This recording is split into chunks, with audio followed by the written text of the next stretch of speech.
நீ குண்டா இருக்க, நீ உட்காரு, சீ பார்க்க அழகாவே இல்லையே. அவளுக்கு தீனி போட்டு என்னால் சமாளிக்க முடியல. எனக்கு கண்ணீரே வந்துடும் அப்படிலாம் சொல்லும்போது. ஸ்லிம்மாக பார்த்து ஒரு பொண்ணு கல்யாணம் பண்ணிக்கிட்டாரு. நான் பசங்களை வச்சுக்கிட்டு நான் இருக்கேன் சார். அவர் வேற கல்யாணம் பண்ணிட்டாரா? அவருக்கு வந்து நிறைய அஃபேர் இருக்கு. நல்லா அழகா இருக்கிற பொம்பளையா பார்த்து அவங்க இடுப்பு பாரு, அவங்க இடுப்பை பார்த்து தான் மயங்கிட்டேன் அப்படின்ற மாதிரிலாம் வார்த்தைகள். கண்டிப்பா இது ஒரு சாக்கா எடுத்துக்கிறானுங்க ஆம்பளைங்க. ஸ்ட்ரக்சரா இருக்கணும், சிக்குன்னு இருக்கணும். சொசைட்டில கொஞ்சம் ஜென்ஸோட மைண்ட் செட் மாறணும் சார். நீங்க குண்டா இருக்கிறனால தான் உங்களை விட்டுட்டு போறாங்கன்னு கிடையாது. Cheaters are always gonna cheat. ஒரு இன்டிமசிலேயே ப்ராப்ளம் வருது அப்படிங்கப்போ அந்த இன்டிமசி அப்படிங்கிறது பாதிக்கப்படும் தான் சார். அதான் கண்ணே கலங்கிடும், போதுமா சாமின்னு அந்த அளவுக்கு இருக்கும். நீ குண்டா இருக்க, நம்ம வந்து சிசரிங் பண்ணி குழந்தை பிறந்ததால தான். எல்லாருமே முக்காசி பேர் சொன்னது வந்து சர்ஜரிக்கு அப்புறம் குண்டாயிட்டேன். Surgery has nothing to do with obesity. இப்போ இந்தியன் ஃபிலிம் இண்டஸ்ட்ரியில் இருக்க ஹீரோயின்ஸ் வச்சுக்கோங்க, எவ்வளோ பேர் இந்த ஒபிஸ்ன்னு சொல்லக்கூடிய ஃபேக்டர் இடத்துல இருக்காங்க, எவ்வளோ பேர் வந்து ஜீரோ சைஸ் இடத்துல இருக்காங்க. இதை விட மோசமான விஷயம் என்னவா இருக்க முடியும்?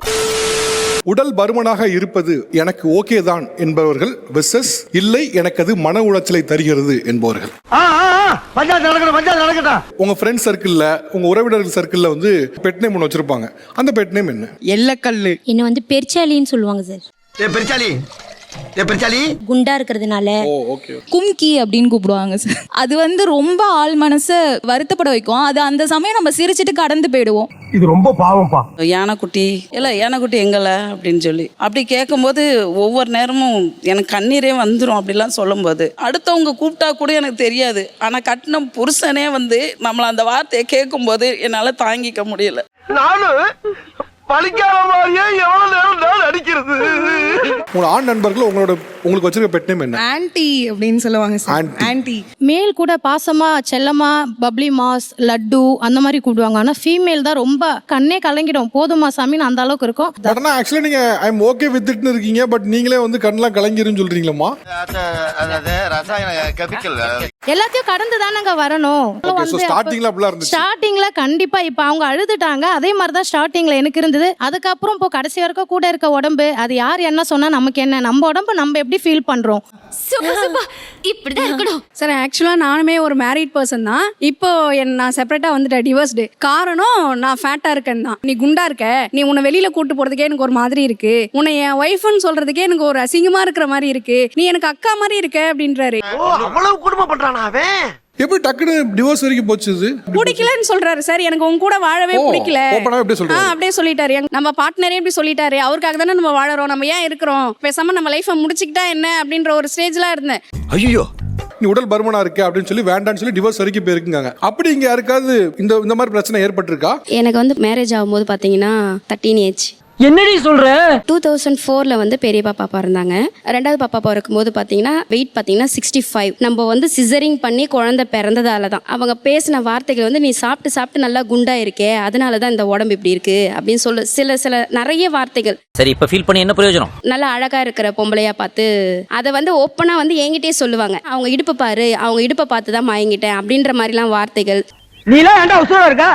இதெல்லாம் ஒரு போப்பாடா? அப்படி இருக்கும்போது இவங்க இந்த மாதிரி சொல்றாங்களேன்னு எங்க அம்மா கிட்ட நான் சொல்ல போனேன்னா 2 குழந்தை ஆயிடுச்சு, 2 குழந்தைக்காக நீ வாழ்ந்துதான் ஆகணும். ஒரு நாளைக்கு பார்த்தா நைட்ல தூக்கமே வராதுங்க சார். சுத்தமா ஒரு நாளைக்கு தூக்கம் வராது. நம்ம ஏன்டா வாழ்றோம் அப்படின்னு தோணும். 3:30 மணி 4 மணி ஆனா கூட 4 நாள் ஆனா கூட தூங்க மாட்டேங்க சார். அந்த அளவுக்கு மனவலி இருக்குங்க சார். அந்த வலி.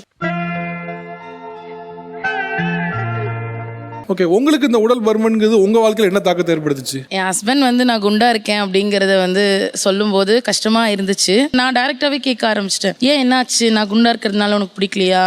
இது வந்து வெளியில தெரிஞ்சு என்ன பிடிக்கல, அவளுக்கு என்னென்னமோ சொல்லியிருக்காங்க. எனக்கு சரியா புரியல, கொஞ்சம் புரியுற மாதிரி சொல்லு ப்ளீஸ். அரேஞ்ச் மேரேஜ் அது உங்களுக்கு? Love marriage. அப்ப என்ன வெயிட்ல இருந்திருப்பீங்க சார்? 60.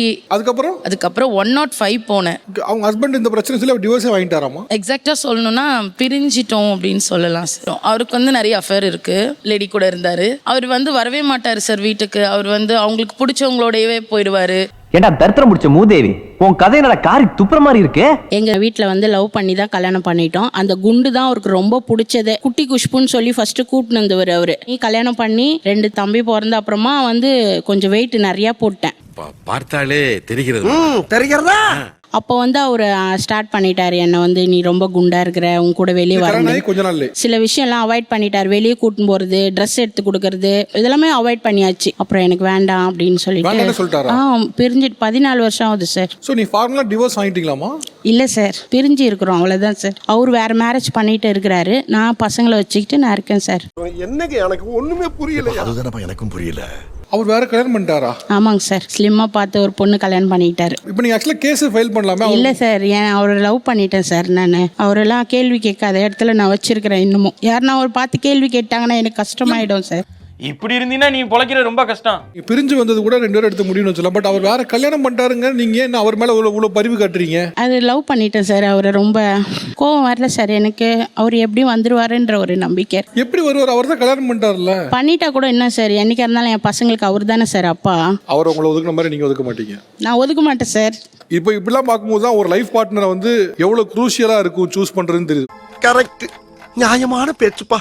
உடல் பருமனாகிறது திருப்பி ஒல்லியாகிறது ரொம்ப இயல்பான விஷயம். இன்னொன்னு, இதை ஒன்ன வச்சு டிவோர்ஸ் வரைக்கும் போறதுங்கிறது வந்து என்னால கற்பனையே பண்ணி பார்க்க முடியல. அப்படி பார்த்தோன்னா நிறைய ஆண்களுக்கு வந்து திருமண பிறகு முடி போயிடுது. அப்ப முடி போனதுக்கு டிவோர்ஸ் போனா இப்ப எல்லாரும் டிவோர்ஸ் தான் போய் நிக்கணும். ஆக்சுவலா ஒத்துக்கிட மனசு இல்லனாலும் அதான் நேசம். மேரேஜ் பண்ண புதுசுல வந்து நல்லா தான் பார்த்தாரு. நாள் ஆக ஆக ஒரு குழந்தையாச்சு, 2வது குழந்தையாச்சு, 3வது குழந்தை பிறக்கும் போது அப்புறம் வெயிட் கொஞ்சம் ஏற ஆரம்பிச்சது. ஏதாவது கடைக்கு போனாலும் ஒரு ட்ரெஸ் வாங்க இருந்தாலும் நீ முன்னாடி போ நான் பின்னாடி வரேன் அப்படிம்பாரு. போட்டு கொடுக்குறியா? நான் ரொம்ப ஆசைப்படுவேன், வண்டியில போறதுக்கு கூட ஆசைப்படுவேன். மாமா கொஞ்ச நேரம் நம்ம அம்மா வீட்டுக்கு தானே போறாங்க, எனக்கு கொண்டு போய் இறக்கி விடுங்களேன் அப்படின்னு சொன்னா கூட போதும். என் டயர் வெடிச்சிரும் அப்படி சொல்லும் போது எனக்கு நெஞ்சே வெடிச்ச மாதிரி இருக்கும். நெஞ்சமெல்லாம் பொண்ணா இருக்கு தம்பி, மறக்க முடியல. உங்களுக்கு இது ஏதாவது இம்பாக்ட் ஆச்சாமா? இதை நான் பார்த்தேன், அதை நான் இப்படியாக டேக்கிள் பண்ணேன், எப்படியாக சமாளிச்சேன், எப்படி சமாளிச்சிங்க? ஆஃப்டர் மேரேஜ் வந்து அப்படியே டிபெண்ட் பண்ணி தான் நானும் இருந்தேன். ஆக்சுவலாக அவங்க கூடவே நம்ம இருக்கிறதுனால எல்லாருமே அப்படியே ஒட்டிக்கிட்டே எப்பவுமே இருக்க முடியாது சார். ஸோ நம்மளுக்கு அந்த டிஸ்டன்ஸ் வர ஆரம்பிக்கும். இல்லை, இப்போ ஆக்சுவலாக இப்போ நீங்கள் ஒபீஸ் ஆனதுனால அவர் லவ்லையோ இல்லை டிஸ்டன்ஸு கீப் அப் பண்ணாரா? அது வந்து எனக்கு தெரிஞ்சு அது நம்மளாம் நினச்சிக்கிறதுன்னு நினைக்கிறேன். ஆனால் கண்டிப்பாக அது கிடையாது. எப்படி எப்படி எப்படி எனக்கு வந்து ஒரு லீனான ஃப்ரெண்டும் இருக்காங்க, அவங்க ஹஸ்பண்டும் அந்த மாதிரி ஒரு டிஸ்டன்ஸ் கீப் அப் பண்ணுறாங்க. அப்போ அதை எப்படி எடுத்துக்கிறது? நம்ம குண்டா இருக்கிறதுனால தான் கண்டிப்பா அப்படி எடுத்துக்க முடியாது. ஓ அப்படியா விஷயம்?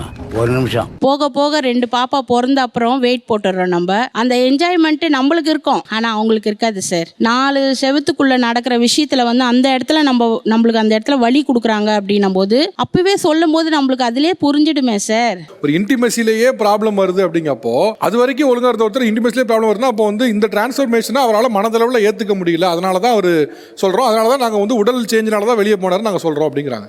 மீராவனால செக்ஸ் மட்டும் லைஃப் இல்ல. Cheaters are always gonna cheat. நீங்க தப்பு கிடையாது, நீங்க குண்டா இருக்கறனால தான் உங்களை விட்டுட்டு போறாங்கன்னு கிடையாது. அவங்களுக்கு ஒரு ரீசன் தேவை, ரீசன் கிடைச்சிருச்சு, உங்க மேல திணிச்சிட்டாங்க, அவ்வளவுதான். வெளியே போய் என்ன சொல்லுவாங்க, எதுக்கு உன் ஒய்ஃபை விட்டுட்டு வந்த அப்படின்னா, அவ குண்டாயிட்டா, இவளை வச்சு யார் வாழ்றது, அவளுக்கு தீனி போட்டு என்னால் சமாளிக்க முடியல, இதெல்லாம் சொல்லியிருக்காங்க. இந்த வார்த்தைகள்லாம் கேட்கும் போது அவங்களோட மன வலியும் வேதனையும் அதிகமா இருக்கும். ஈஸியா இதெல்லாம் ஒரு விஷயமா அப்படின்னு நம்ம சொல்லிட்டு மூவ் ஆன் பண்ணிட்டு போலாம். ஆனா அந்த இடத்துல நின்று அதை அனுபவிக்கிறவங்களுக்கு மட்டும்தான் அந்த வலியோட வேதனை என்ன அப்படின்றது தெரியும்.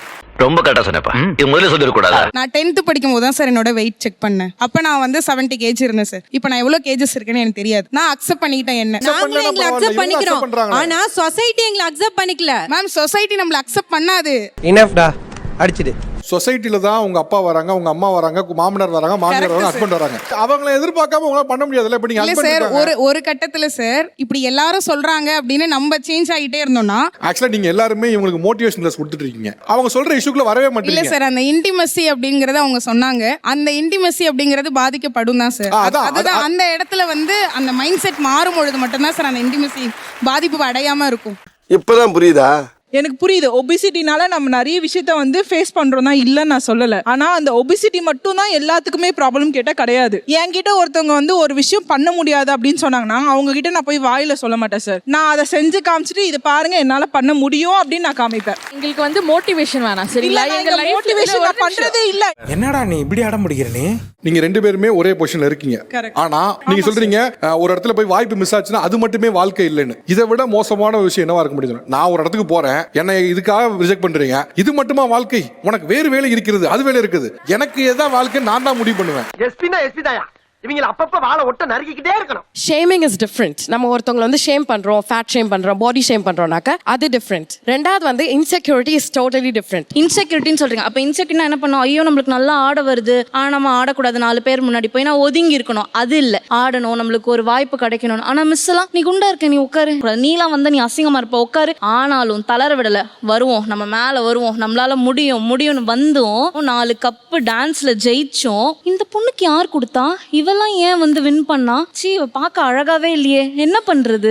எங்களை மாதிரி பசங்க வாழ்க்கையை நாங்க தீர்மானிக்கிறது இல்ல, வாழ்க்கை தான் எங்களை தீர்மானிக்குது. இப்போ ஓப்பனாகவே பேச போவோமே, இப்போ இந்தியன் ஃபிலிம் இண்டஸ்ட்ரியில் இருக்க ஹீரோயின்ஸ் வச்சுக்கோங்க, எவ்வளோ பேர் இந்த ஒபீஸ்ன்னு சொல்லக்கூடிய ஃபேக்டர் இடத்துல இருக்காங்க, எவ்வளோ பேர் வந்து ஜீரோ சைஸ்னு இடத்துல இருக்காங்க, நீங்கள் சொல்லுங்க.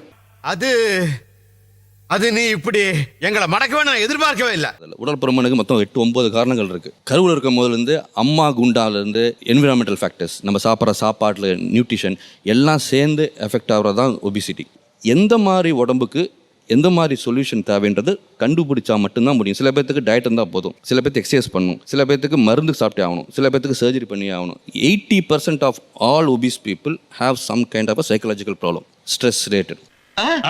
எல்லாருமே முக்காசு பேர் சொன்னது வந்து சர்ஜரிக்கு அப்புறம் குண்டாயிட்டேன். Surgery has nothing to do with obesity. நான் ஒரு 2 சர்ஜரி பண்ணேன், அதுக்கப்புறம் தான் பார்த்தா என் உடம்பு வெயிட் கூடுதுங்க. அப்போ ஆப்வியஸா அதான லிங்க். தட் இஸ், நான் ஆபரேஷன் பண்ணிட்டேன், என்ன கொஞ்சம் ஃப்ரீயா விடு, வேலை செய்ய விடாத. Psychology place a huge role. கேட்டல பார்த்தல புரியுதா? யாரோ ஒருத்தவங்க சொன்னாங்க, என் மாமா பொண்ணுக்கு ஒர்க் அவுட் ஆச்சு, என் அத்தை பொண்ணுக்கு ஒர்க் அவுட் ஆச்சு, ஆனால் எனக்கு ஒர்க் அவுட் ஆகும் நினைப்பது வந்து இந்த ஏஜில் ரொம்ப தப்பு. ஏன்னா இப்போ இருக்கக்கூடிய மெடிக்கல் ஈரா, இந்த மெடிக்கல் ஈரெல்லாம் எல்லாருமே டாக்டர்ஸை பார்க்க முடியுங்கப்போ அவங்களோட அட்வைஸை எடுத்து அவங்க என்ன சொல்கிறாங்களோ அதன் மூலமாக செய்கிறது தான் சரி. இது வந்து நம்ம உடம்புல நாமளே ரிஸ்க் எடுக்கக்கூடாது.